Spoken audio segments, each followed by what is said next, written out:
Ahí donde están paraditos, vayan a sus Biblias por favor al segundo libro de Samuel, capítulo 18. Y es cierto que tal vez tengo una manera peculiar, si quieren ocupar esa palabra, tal vez diferente, de cómo predico, porque siempre trato de dejarles algo de enseñanza, que conozcan la voluntad del Señor. Tal vez de repente traiga algún mensaje evangelístico, pero si nos ponemos a pensar, los mensajes evangelísticos son para las personas que no conocen del Señor, y tratamos de darles un montón en un ratito de todo, tratamos de servir de todo lo que hay en la mesa, pero nosotros ya sabemos lo que hay en la mesa. Pero aún así voy a intentar. Vayan conmigo por favor al segundo libro de Samuel, capítulo 18. Hemos estado desde el capítulo 12 y hemos seguido esto. Y hemos visto cómo nos lleva todo esto desde el capítulo 12, 13 y todo eso. Hemos visto el pleito que ha habido entre Absalón y su padre David. Pero fíjense, versículo 33, ayúdenme. E imagínense esta escena que de alguna manera... Me estoy enseñando en esos programas y me está costando, tardé como 4 horas para hacer esto. El otro día se los mostré, pero aquí está. Lean conmigo el versículo 33, pero por favor imagínense a David en este momento. Y si usted puede, o si quiere, póngase en este lugar, en ese lugar de David. Y dice, entonces el rey se turbó y subió a la sala de la puerta y lloró, y yendo decía así: hijo mío, Absalón, hijo mío, Absalón, ¿quién me diera que muriera yo en lugar de ti, Absalón? Hijo mío, hijo mío. Siéntense. ¿Por qué le estaba llorando David? ¿Por qué lloraba? Ahí está el nombre. Alguien que lo diga fuerte, por favor. ¿Por quién llora? Por Absalón, su hijo. Pero ¿quién era Absalón? Un hombre ya hecho y derecho. Un hombre que su corazón estaba inclinado a matar a su padre David, y a quitarle el trono. Por un poderío político. No solamente eso, sino que era un hombre orgulloso, amador de su propia imagen, de su propio cuerpo, de su gran cabellera. Recordemos, 5 libras y media pesaba su pelo cada vez que se lo cortaba. Pero era un hombre que se adoraba a sí mismo. Él quería toda la gloria para él. Recordémonos que consiguió carros de caballos, dice, tirados por caballos, y traía 50 hombres corriendo frente a su carro. No porque él quisiera que los hombres miren que son más rápidos que mi caballo. No, quería traer gente humillada para que su gloria resaltara. Y yo sé que mi tema central es Cristo, definitivamente. Pero tengo subtemas, si quieren. Y una de las cosas es el respeto al púlpito, el respeto al altar, respeto a ustedes, a las ofrendas, a la casa del Señor. Para mí es un gran logro delante del Señor esto que ustedes, que el Señor ponga voluntad en ustedes y amen el lugar del Señor y busquen el orden del Señor. Ahora les pregunto, ¿este Absalón era un hijo perverso, malo, desviado, mató a su hermano Amnón porque habían violado a su hermana Tamar? Recordemos el capítulo 13. O sea, no era un hombre que tuviera las manos limpias, era un sanguinario. Y luego se unieron gentes con él como Ahitofel, significa hermano a medias, que era el padre de Eliam, que Eliam era el padre de Betsabé. O sea que Ahitofel era el abuelo de Betsabé, y por los que no nos han seguido en esto, lo estoy repitiendo.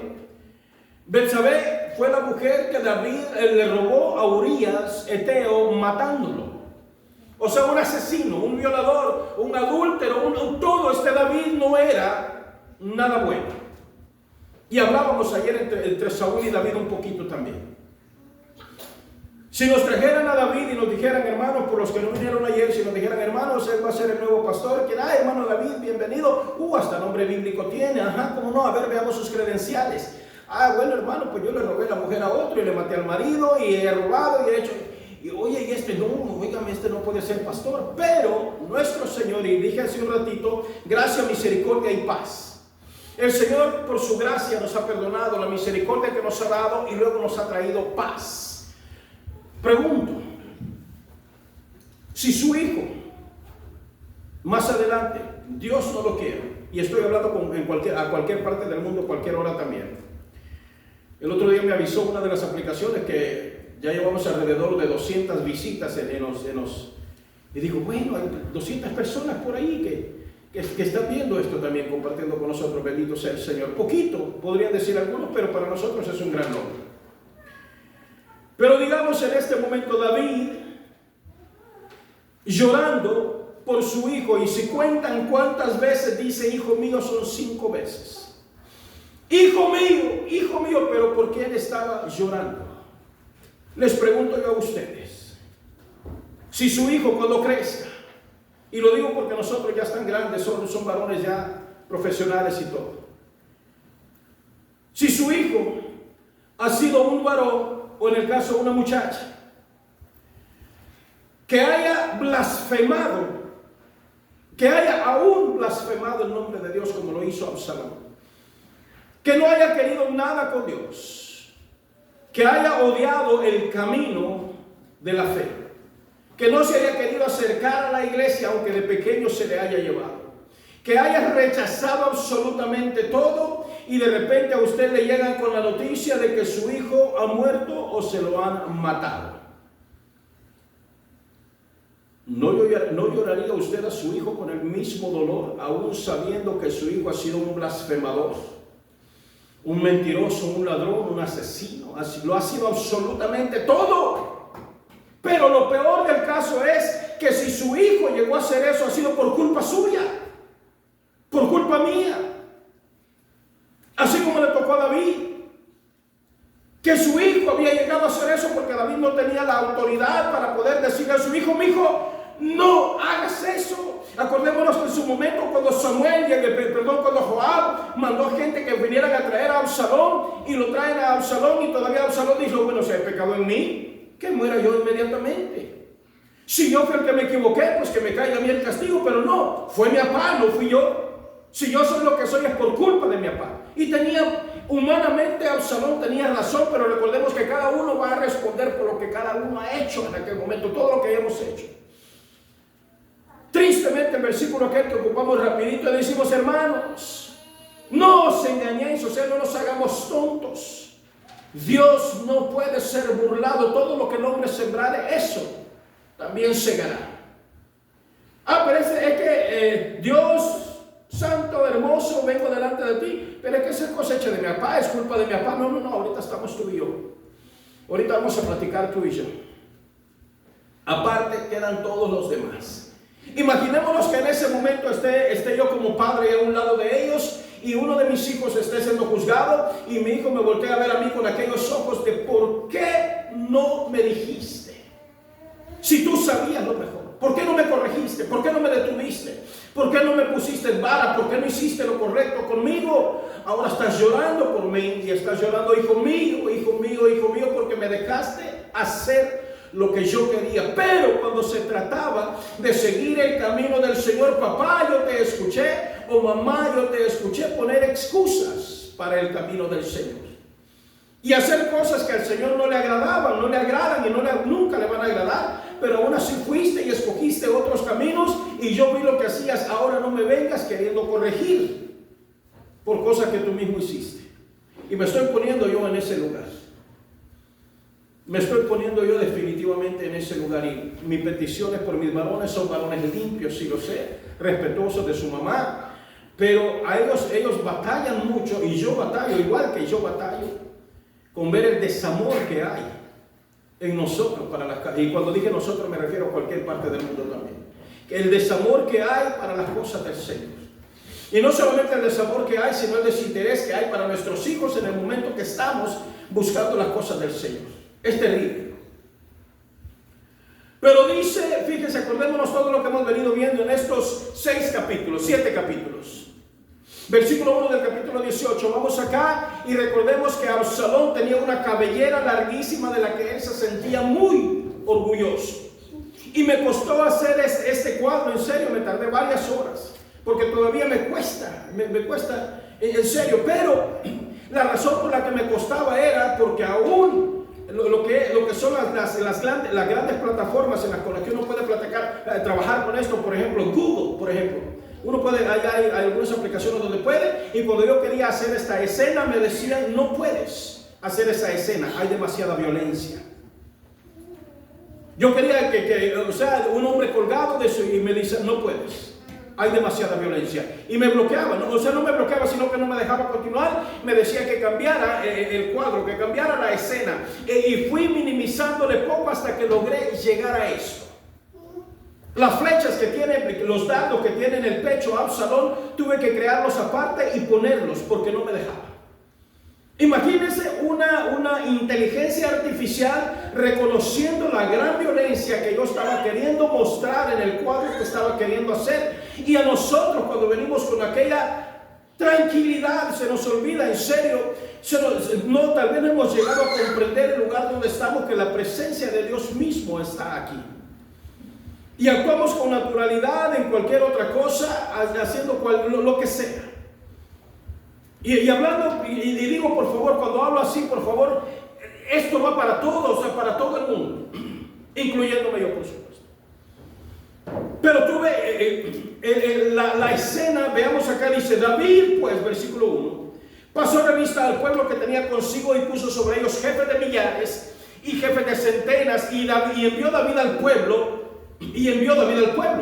una tercera parte bajo el mando de Joab. Recordemos, Joab significa Dios es Padre, Jehová es Padre. Una tercera parte bajo el mando de Abisai, mi padre es Isaí, hijo de Sarbia. Sarbia significa bálsamo para las heridas. Hermano de Joab. Abisai era hermano de Joab, los dos hijos de Sarbia, su madre. Y dice, y una tercera parte al mando de Itai, o Itai si quiere, pero es Itai. Itai significa compañero, significa conmigo, significa a mi lado. O sea, David se estaba rodeando de gente que debió haberse rodeado desde un principio, pero su pecado no le permitía, y estaba rodeado de gente, por ejemplo, como Ahitofel. Gente perversa, gente mala, gente que deseaba la muerte de David. Mas el pueblo entonces viene y dice, y dijo el rey al pueblo, yo también saldré con vosotros, porque allá en el capítulo 12, en el capítulo 11 y 12 de aquí del primer libro de Samuel, David cometió un error grande que todo eso acarrió en este momento. David no salió a la guerra y se quedó por ahí en el palacio y dijo, bueno, pues yo me quedo tranquilo, no voy a ir, vayan ustedes. Mandó a sus generales a la guerra y se quedó él solo por ahí, y dice que salió a la terraza del palacio, y viendo por ahí vio a una muchacha que se estaba bañando, literalmente así lo dice.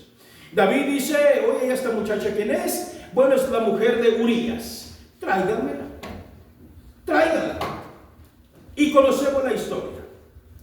Se llegó a ella, y lo digo, se llegó a ella estando ella en su mes. Todavía peor, otra prohibición, y la preña. Y a la preñada había que cubrirlo, y manda a matar al marido de esa mujer. Ayer hablábamos sobre eso un poco. Muere también el hombre acá, entonces aquella con su desvergüenza ya la puede presentar ante la sociedad. El marido de esta mujer ya está muerta, por lo tanto pues ya me la puedo quedar yo. Pero al Señor no se le olvidan esas cosas. No se le olvidan, y va a llegar, y como dijo, Dios no puede ser burlado. Y viene David y sabía todo lo que había hecho, y le dijeron, tú no salgas con nosotros, no vayas, David, por favor. Entonces lean el versículo 13, yo lo tengo en otra versión acá. Me gusta cómo dice esta versión, pero lean la versión ahí en la 1960. Mas el pueblo dijo, no saldrás, pero yo lo leo acá y dice, y vayan siguiéndome ahí y vean qué bonito cómo lo dice esta versión. Dice, pero sus hombres se opusieron terminantemente e insistieron, no debe ir. Le hablan de usted. Me gusta esta Biblia porque habla de usted. En ese tono se dirige a las personas mayores. Le dice, no debe ir. Si tenemos que salir en retirada y huir, aunque maten, oiga, estos hombres sabían a lo que iban, a morir a machetazos, a morir atravesados, a morir despedazados, a morir ahogados en su propia sangre. Dios mío, que iban a una muerte terrible, pero aún así estaban dispuestos a ir y morir por David. Dice, aunque maten a la mitad de nosotros, no cambiaría nada para las tropas de Absalón, de tu hijo. No va, o sea, si nos están matando a nosotros, no importa. A ellos no los va a detener eso. Es a usted al que buscan. Vaya leyendo su 1960. Amén, perfecto. Es a usted al que busca. Usted vale por 10,000 de nosotros. Es mejor que se quede aquí en la ciudad y nos envíe ayuda si la necesitamos. Hace algún tiempo estuvimos algunos capítulos anteriores y por eso es que me gusta tal vez predicar de esta manera sin emocionalismos, pero con enseñanza. Hace algún tiempo en algunos capítulos anteriores estuvimos viendo que David salió huyendo y llevaba 400 hombres con él. Más o menos era la cantidad de hombres que sacaban espada. Pero aquí vemos de que David dividió su ejército en 3 partes. Su ejército, que ahora ya contaba con 10,000 hombres, ya había pasado tiempo suficiente. Había gente que había buscado a David para decirle, David, no está bien lo que está haciendo Absalón, queremos unirnos contigo. Lo que Absalón está haciendo es malo, pero sin tomar en consideración que lo que Absalón estaba haciendo era producto de la rebelión de David. Pero entonces, la tercera parte, o sea que iban alrededor de 9,000 hombres. Pero recordemos que Ahitofel en un momento le dijo a Absalón, le dice, si yo pudiera, yo juntaría 12,000 hombres. Y cabalgaría, los atacaría, yo los acabo con 12,000. Sabían más o menos la cantidad que tenía. Llevo 12,000 y David tendrá unos sus 10,000 por ahí si les gana. No hay problema. Ahitofel buscando la gloria para él. Pero recordemos que también a David se le dio el consejo. Le dice, no, Absalón, actúa tú, para que tú te lleves la gloria. Pero continuamos acá y le dijeron, no vayas. Entonces, versículo 4, entonces el rey les dijo, yo haré lo que bien os parezca. En esta vez no estaba decidiendo él. Dijo, yo me quedo porque ustedes quieren. Hace varios capítulos David se quedó porque él quiso, por voluntad propia. Y se puso el rey a la entrada de la puerta mientras salía todo el pueblo de 100 en 100 y de 1000 en 1000. Imagínense que vaya saliendo el montón de gente y saludando militarmente a David y saludó de la manera que se habrán saludado en ese momento, no lo sé. Ahora, si vemos de que los soldados, los militares se saludan de esta manera, eso no es de aquellas épocas ni nada por el estilo, pero sí viene copiado más o menos de la era media, de la época, de la edad media, de la era medieval si quieren, cuando andaban los guerreros, aquellos cubiertos con casco y todo, las grandes lanzas y unas armaduras pesadas que no se les miraba nada más que tal vez los ojitos, hay unos cuadritos. Entonces cuando se encontraba alguno de ellos con el otro allí, para que el otro lo reconociera en el camino donde se cruzaban, para que fueran y vieran de que eran del mismo ejército los dos, se levantaban la visera de la cara. Se la levantaban acá y mostraban la cara al otro. Si alguien no mostraba la cara, era señal de guerra. Entonces se destapaba la cara y el otro lo miraba, y de allí dicen que viene el saludo militar aquel de hacerlo de esta manera. Pasaban, levantaban la cara, se miraban los dos, ya se saludaban y continuaban. No había más comunicación. Dicen que de ahí viene, me gusta la historia como está esto.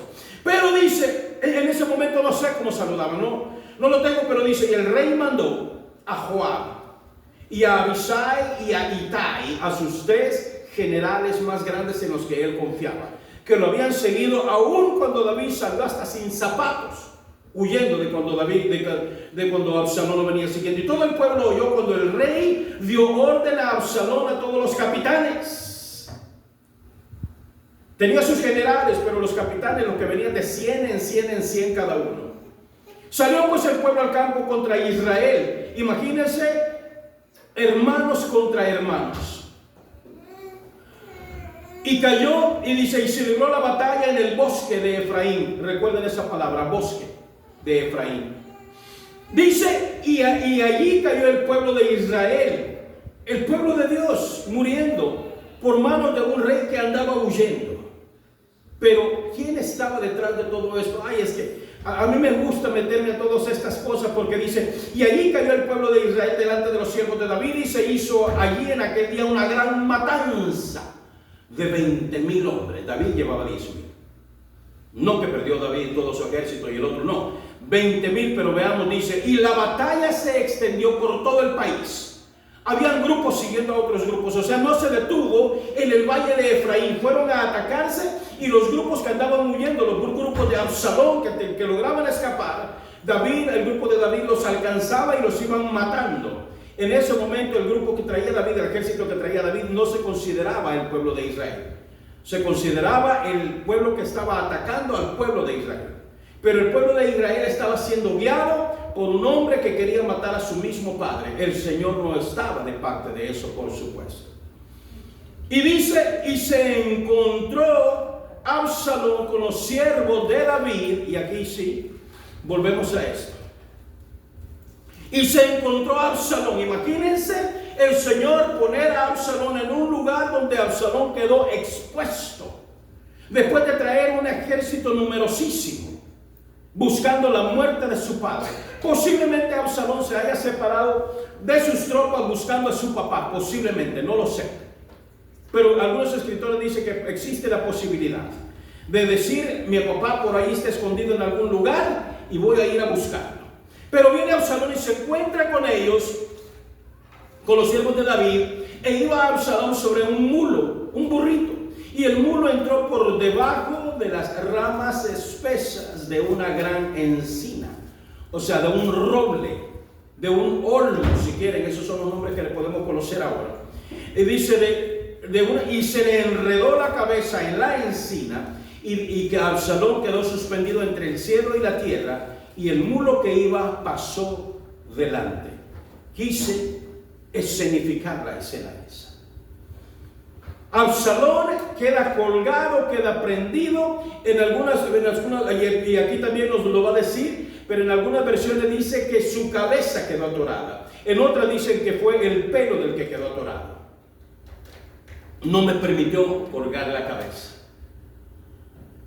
Entonces, acá, ¿cuál era uno de los orgullos grandes de Absalón sino su cabellera? Se la cortaba cada año y la gente admiraba su pelo, su cabellera de Absalón, y yendo en contra de lo que la palabra dice, porque Pablo nos lo menciona después, de que una naturaleza misma, dice, nos da a entender de que no es honroso para el hombre dejarse crecer el cabello, y hay contrariedad en cuanto a eso. Unos dicen que sí, otros que no. Para mí es no. Entonces, si dice, viene y se queda atorado Absalón en ese momento, y se le enreda la cabeza, y dice, y queda atorado entre el cielo y la tierra. No topaba ni el cielo, ni tampoco lograba tocar el suelo. Hay unas tradiciones por ahí, tradiciones judías que cuentan una historia, que dicen que Absalón en ese momento vio como el infierno se abrió a sus pies. Cuenta alguna tradición judía, porque Absalón estaba dispuesto y listo con su espada a cortarse el pelo. No le importaba perder el pelo, pero no se animó, según dicen algunos escritores, no se animó porque vio el infierno abierto y dijo no, y se quedó aferrado de su orgullo, y allí murió colgado, murió ahorcado por su propio pelo, por su propia cabellera. Viéndolo, uno avisó a Joab diciendo, he aquí que he visto a Absalón colgado en una encina. Y Joab respondió al hombre que le daba la nueva, o sea, la noticia, y le dice, y viéndolo tú, ¿por qué no lo mataste? ¿Por qué no mataste a Absalón? Y le dice este hombre, le dice a Absalón todavía, ¿cómo hubiera querido darte 10 ciclos de plata, muy buen dinero, y un talabarte, o sea, un cinturón militar, que le daba una medalla pues militar, si queremos, pero era un cinturón que se ponía en los lomos y era reconocido de que era algún varón que había logrado hacer una hazaña grande de manera militar. Y le dijo este varón, le dice, aunque me pesaras 1000 ciclos de plata, no extendería yo mi mano contra el hijo del rey, porque nosotros oímos cuando el rey te mandó a ti, a Abisai y a Itai, diciendo, mirad que ninguno toque al joven Absalón. Hemos visto noticias ahí donde hijos malos, perversos, de repente la policía los ha alcanzado y les ha terminado su camino y no ha habido más para ellos. Casi siempre la escena es una madre la que llega, que le avisa de que su hijo está tirado en la calle. Casi siempre, lo hemos visto en las noticias. Muy rara vez es el padre. Y alguno podría argumentar, bueno, ¿y por qué? Es que la mamá es la que tiene más amor por los hijos. No necesariamente, sino que casi siempre son hogares donde la figura del padre no está. Pero en este caso la figura del padre estaba, pero era una figura mala, equivocada. Pero están estas mujeres y a veces los padres también, llorando por sus hijos que ya terminaron su camino en esta tierra. Llorando, pero unos gritos y terribles. Y si nos vamos a los comentarios tal vez de las noticias, se burlan del finado, pero también se burlan del padre o de la madre que está llorando. Y se burlan en la manera, ¿y ahora ya para qué? ¿Por qué no lo hicieron antes? ¿Por qué no lo cuidaron antes? ¿Por qué no lo enderezaron antes? ¿Por qué no le pusieron vara antes? ¿Por qué? ¿Por qué? Y el montón de preguntas. El por qué. Pero en ese momento ya, ¿qué más da? El llanto, el dolor, las lágrimas, nadie se las va a quitar a esa madre o a ese padre. Y el pago por sus acciones a aquel varón o a aquella muchacha, el pago por lo que hizo, tampoco nadie se lo quita. Pero aquí Joab estaba diciendo, ¿por qué no lo mataste? ¿Por qué no lo terminaste? Teníamos la oportunidad. ¿Por qué no lo hiciste? Porque David dijo que a pesar de que era su hijo terrible, vámonos ahora imaginando, todos estos días nos hemos ido imaginando la iglesia siendo atacada. Pero ahora vamos imaginándonos a nuestro Dios. Y ayer hablaba yo sobre eso, sobre la paz de Dios. La paz de Dios que todos los días, a cada momento, estamos nosotros picándole y causándole dolor a nuestro Señor. Y el momento de su misericordia, como dije en las cartas de Pablo a los pastores, a Timoteo y a Tito, le dice gracia, misericordia y paz. El Señor, la misericordia, leímos en el Salmo 118, el Salmo 118 dice que la misericordia del Señor es para siempre, dice, para los que le temen. La misericordia de Dios se termina, tiene límite, por supuesto, pero para aquellos que están en contra de Dios una y otra vez. Llegará su momento en que el Señor va a decir, hasta aquí llega mi misericordia. Y pregunto, como preguntaba ayer, ¿será que Dios, si no muestra misericordia, es injusto? ¿Será que Dios, si no nos tiene lástima, Dios es malo? ¿Será que Dios, si nos hizo, para qué nos hizo, si de todo modo no nos va a tener misericordia? La respuesta, Dios puede tener misericordia si Él quiere. El hijo de Pablo lo menciona, dice, le dijo a Moisés que Él tiene misericordia del que Él quiere. Y de quien no quiere, no va a tener misericordia. Él es juez justo. Si usted va delante del juez, acá nos tocaría ir delante del juez por alguna infracción de lo que sea. Y estamos ahí, pero ya pasó otro antes que nosotros. Y aquel hizo exactamente lo mismo que nosotros. Pero venimos, nos toca pararnos delante del juez y vamos con una actitud aquí que no nos mire compungidos, que no nos mire dolidos, que no nos mire dispuestos a trabajar con el proceso que hay. El juez puede decidir si nos da misericordia como le dio a aquel o no. Pero ¿es justo el juez o es injusto por lo que hizo? Sí, aquel sí, ¿verdad? Bueno, es que le toca decidir al juez. Y no es injusticia. Igual que usted, de repente usted puede mostrar justicia o puede aplicar la ley. Pero a veces nuestra justicia, especialmente con nuestros hijos, es una justicia chueca. Es una justicia mala. Porque decimos, no, yo a mis hijos no puedo hacerles eso. A mis hijos no puedo, no, prefiero mejor que ahí se estén tranquilitos, porque pobrecitos sus carnitas, pobrecitos acá, no, ¿cómo va a ser? Eso es, y tanta cosa. Pero cuando crece, entonces, queremos hacer lo que David hizo.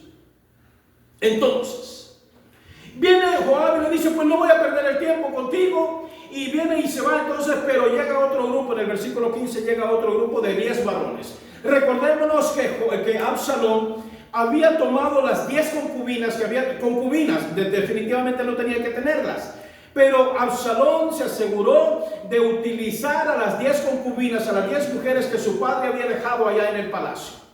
Las ocupó a vista de toda la gente por consejo de Ahitofel.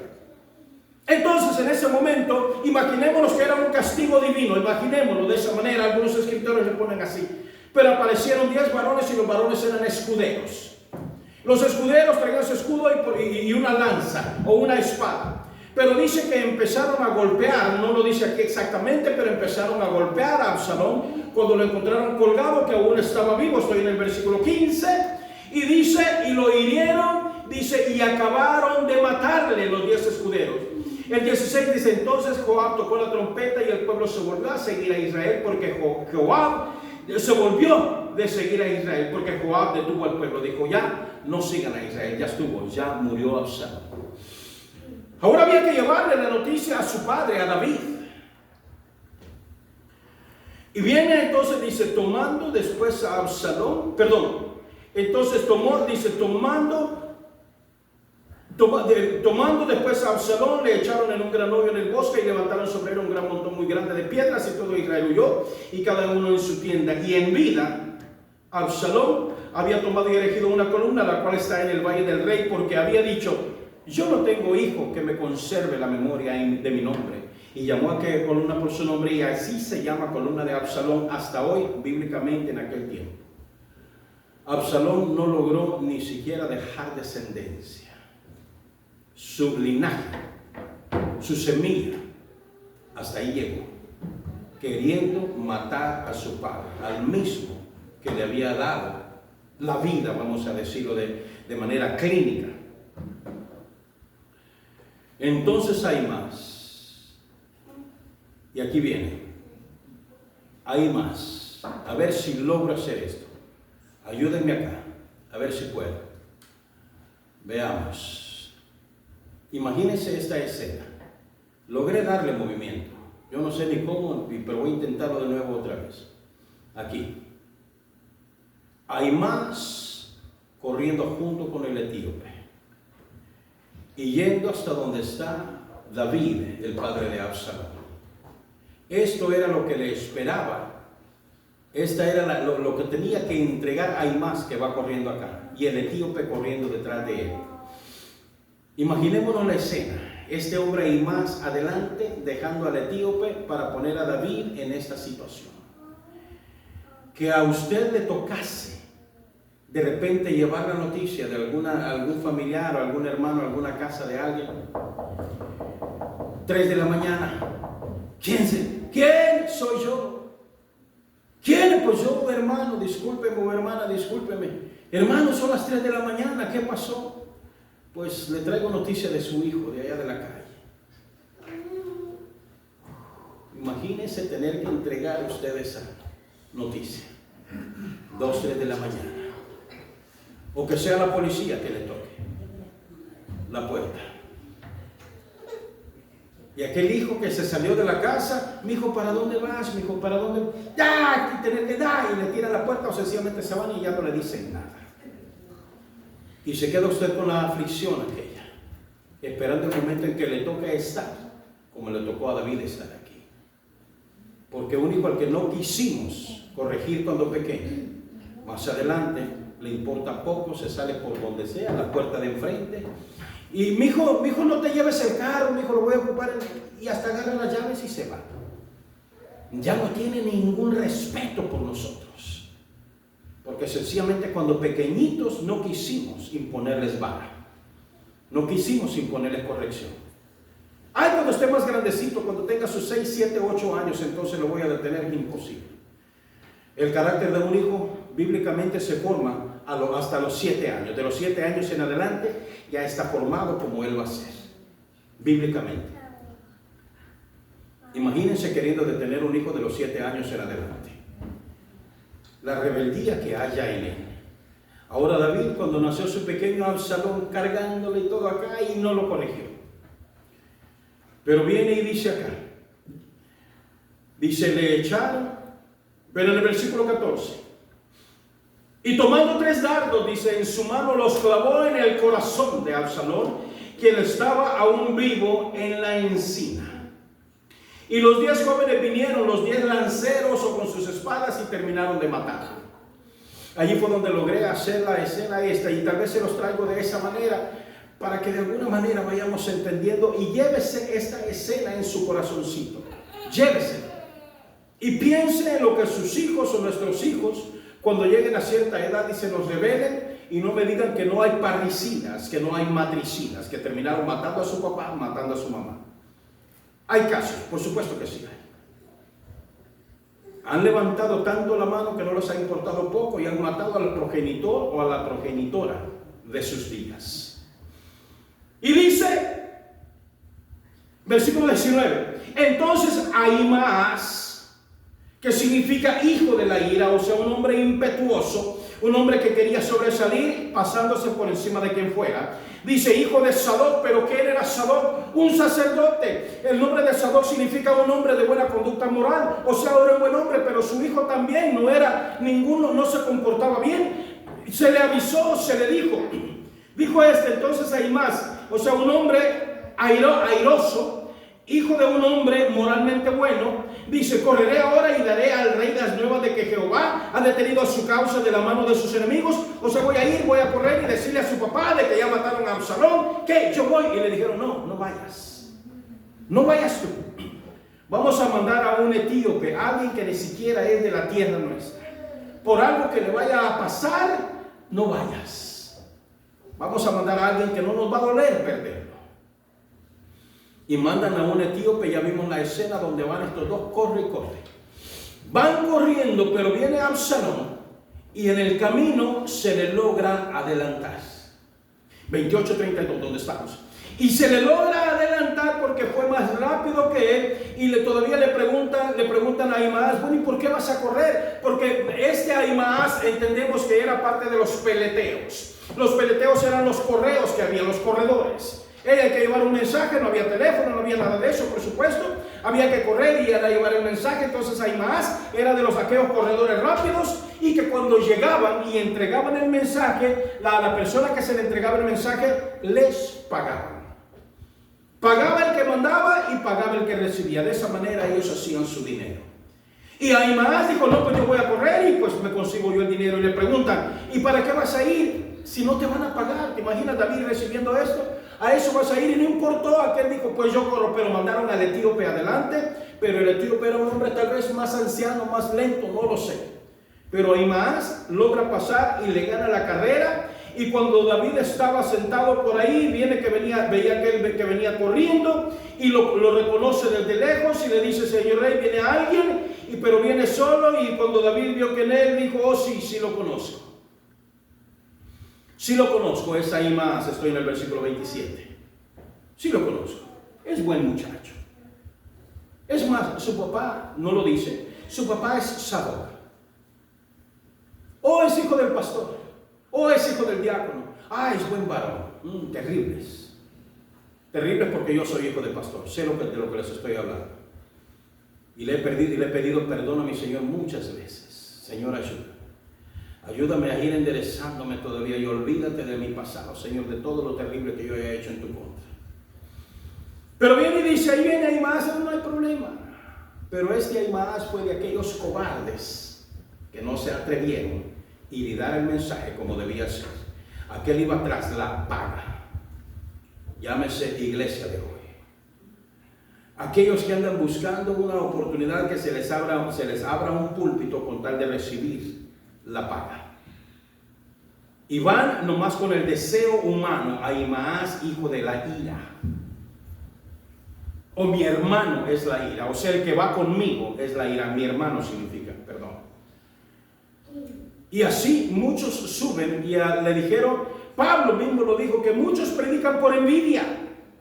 No más porque ver a alguien predicando, otros también se suben y quieren hacer lo mismo. No porque el Señor los haya llamado. En este caso a Ahimaas le prohibieron que fuera y de todos modos fue. Pero ya delante del rey se acobardó. No pudo, no quiso entregar el mensaje. Y viene y se acerca entonces, versículo 28. Entonces Ahimaas dijo en alta voz al rey, paz. Mentira. Por supuesto que no había paz. Pero muchos en el Deuteronomio capítulo 28 y Deuteronomio capítulo 13, la palabra nos habla sobre los falsos profetas. Llámese en estos días sobre los falsos predicadores, de aquellos que dicen que hay paz, no habiendo paz. Hay de aquellos que le dicen a mi pueblo, hay paz, dice el Señor, no habiendo paz. O van y hablan en mi nombre, dice, y yo no los envié. ¿Cuál es el castigo que había para los profetas, los falsos profetas, perdón, en el Antiguo Testamento? ¿Cuál era? Literalmente la ley decía que el falso profeta, Deuteronomio 28, y Deuteronomio capítulo 13, la ley decía que tenían que morir, punto. Elías, allá en el monte donde estaba luchando contra los profetas de Baal, después de que el Señor descendió fuego, mandó fuego y quemó el sacrificio de Elías y no el de Baal, ¿qué sucedió con los profetas de Baal? Elías se encargó de matar a los 400 profetas falsos de Baal. ¡Ay, qué sanguinario Elías! No, estaba cumpliendo la ley del Señor. Pero ahora díganme una cosa. En las iglesias, cuando llega un falso predicador, un falso profeta, un mentiroso, un payaso, qué sé yo, un cómico, llega a una iglesia, ¿cómo lo reciben las iglesias? Esa sonrisa, ¿cómo lo reciben? Con aplausos. Correcto, y grandes sonrisas y todo el mundo, y listos, preparados a soltar el billete para bendecir al cielo. Pero que les llegue, y esto si vemos acá, al que encontramos a Balaam, el de la burrita, que el falso profeta, muere a espada.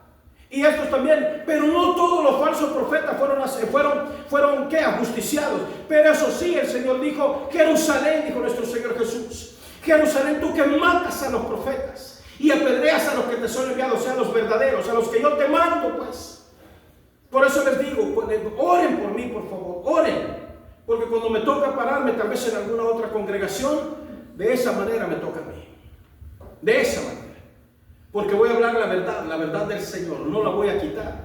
Jeremías capítulo 26 le dijo, párate en la puerta, en el versículo 3 creo, párate en la puerta y habla a los sacerdotes y a los profetas, párate ahí y háblales palabras y no quites ninguna palabra. Vas a hablar lo que yo te diga. Señor, pero vas y les dices lo que yo diga.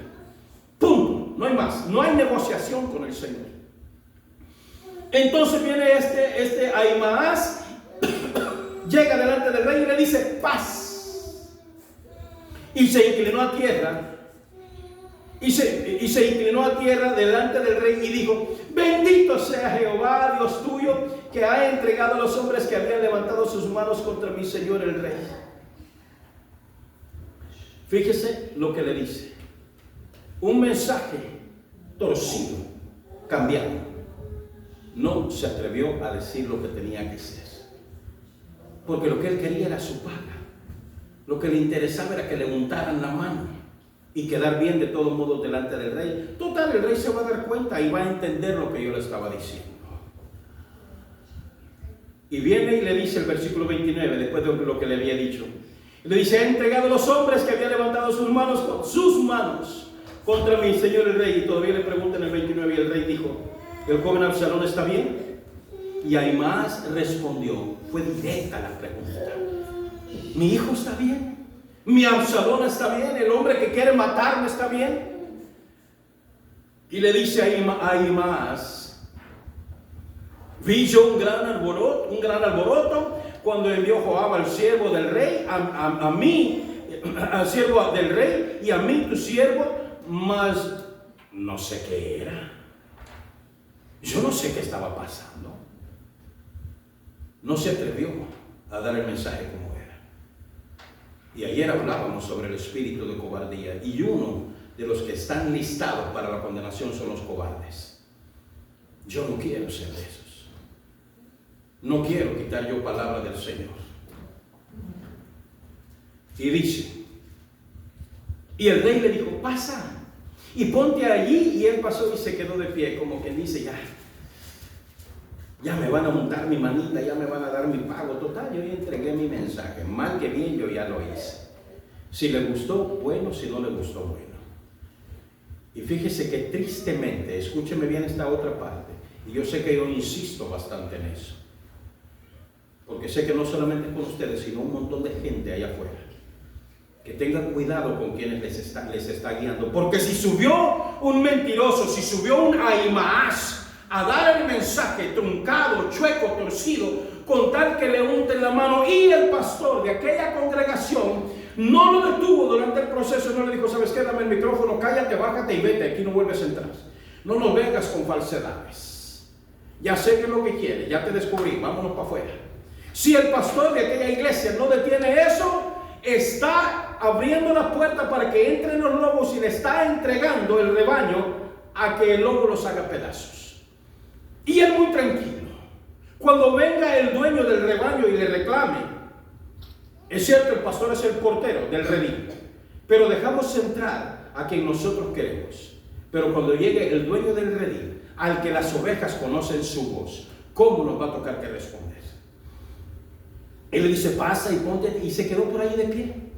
Luego vino el etíope. Imagina la distancia que le había puesto. El etíope no se detuvo, como que dice, no, pues ya me gana este muchacho.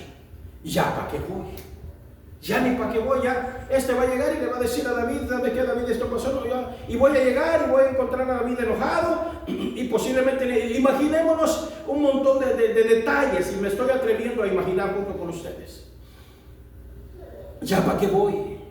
Es más, ya que ya le pagaron, ya no me van a pagar a mí, mejor de aquí me regreso. Ahora imaginémonos este hombre que iba con aquella fuerza corriendo, se detiene y empieza a regresarse, según nos estamos imaginando, pero no. Aquel hombre fue y dijo, yo sé que no soy de esta tierra, yo sé que no soy del pueblo de Israel, yo sé que no soy de la gente de David, soy de una tierra despreciada, soy de la tierra de Etiopía, soy considerado poca cosa bajo aquí, pero yo tengo un trabajo que tengo que ir a hacer. No soy parte del lugar a donde voy. Vámonos pensando, iglesia, cuando nos toca a nosotros como predicadores y llegar a un lugar y se me ha dicho, hermano, me dice, tenga cuidado para hablar, porque recuerde que esta no es su iglesia. Me lo han dicho. No es su iglesia. Dejen que el varón que está aquí, que él los corrija con él. Y le digo, bueno, es que a mí el Señor me ha mandado a dar una palabra. Si alguien ya se me adelantó, ni modo. Pero voy a dar la palabra como es, la palabra del Señor. Hermano, pero ya no quedó nada para poner. No, si es de eso, no se preocupe. Y el Señor sabe, delante de él el Señor, y ustedes me conocen. No vamos buscando eso. Y digo, no vamos mi esposa y yo, ella siempre va conmigo. No vamos buscando eso, para nada. Vamos a hacer el trabajo que el Señor nos hizo. Y Él me va a pagar en el momento cuando yo llegue allá, o me va a cobrar en el momento cuando llegue yo allá. El Señor lo sabrá. Pero mientras esté en vida voy a correr a dar el mensaje, aunque otro se me haya adelantado. Y luego dice, vino el etíope. Estoy en el versículo 31, si me va siguiendo. En el versículo 31 vino el etíope y dijo, reciba nuevas, mi Señor. O sea, reciba noticias, mi Señor. Miren un detallito, por aquellos que miran televisión o leen en inglés por ahí, ¿se ha fijado de que cuando dicen las noticias, cómo se dicen las noticias en inglés? News, correcto, news. Y si traducimos esa palabra al español, ¿qué significa? Nuevas. En serio, si lo traducimos literalmente, dice las nuevas, o sea, las noticias. Entonces aplica, queremos o no, aplica. Entonces dice aquí, dice vino, dice cuando recibida, y dijo recibida nuevas, o sea, noticias. Mi Señor el Rey, reciba nuevas, mi Señor el Rey, pero no eran nuevas de bonitas, agradables. Eran nuevas porque el rey no las había escuchado, a pesar de que otro ya se había adelantado. Ahimaas, mi hermano es la ira, ya se había adelantado. Y le dice, Jehová ha defendido tu causa de la mano de todos los que se habían levantado contra ti. El rey entonces dijo al etíope, bueno, que no había preguntado ya a Ahimaas, pues. No, la respuesta de Ahimaas no había sido completa y el rey lo sabía. Y le dice, el joven Absalón está bien. O sea, y si nos vamos al 19, si nos vamos al capítulo 20, hasta aquí llegamos, pero si ustedes leen más adelante, Joab le reclama a David, le dice 20,000 hombres murieron. ¿Y a ti te preocupa uno? Ve y párate delante de tu pueblo y dale las gracias por lo que hicieron. No llores por aquel hijo. Agradece lo que tu pueblo hizo. Agradece lo que hicieron. Voy al versículo 8. Sígueme en el versículo 8. Dice, Y la batalla se extendió por todo el país y fueron más, oiga esto, y fueron más los que destruyó el bosque aquel día que los que destruyó la espada. Me detengo, destruyó el bosque. Pero ¿cómo el bosque? Bueno, Absalón murió por el bosque también, un árbol. Pero también en algunos escritores, yo me fui a buscar esto. ¿A qué significa los destruyó el bosque?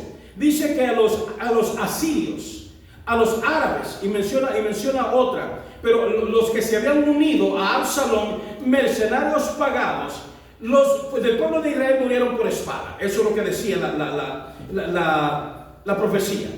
Pero aquellos que se unieron a David por paga, los mercenarios, murieron porque, según dicen algunos escritores, hubieron fieras, hubieron animales en el bosque que los atacaron. Y hubieron agujeros, hubieron hoyos, hubieron precipicios. O sea, el Señor proveyó la muerte de aquellos que se habían prestado por dinero a servir a David. Así dice el bosque, o sea, el bosque, entendamos la mano de Dios. Pero también ahí murió Absalón colgado. Me voy de regreso hasta 32. Y le dice, ¿el joven Absalón está bien? Y el etíope respondió, como aquel joven, oiga bien, el etíope estaba dispuesto a que le cayera lo que fuera, pero él iba a hacer su trabajo.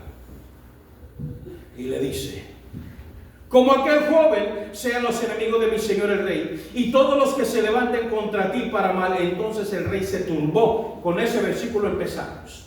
La palabra se turbó no quiere decir como cuando, o sea, turbarse con aquello, ay hombre. No, el turbarse, la descripción que da de esto, su cuerpo de David empezó a temblar descontroladamente. Empezó una tembladera, un choque nervioso en David, en todo su sistema, en todo lo que es todo su corazón, todo lo que era aquel, su flujo sanguíneo, su mente, todo empezó a temblar.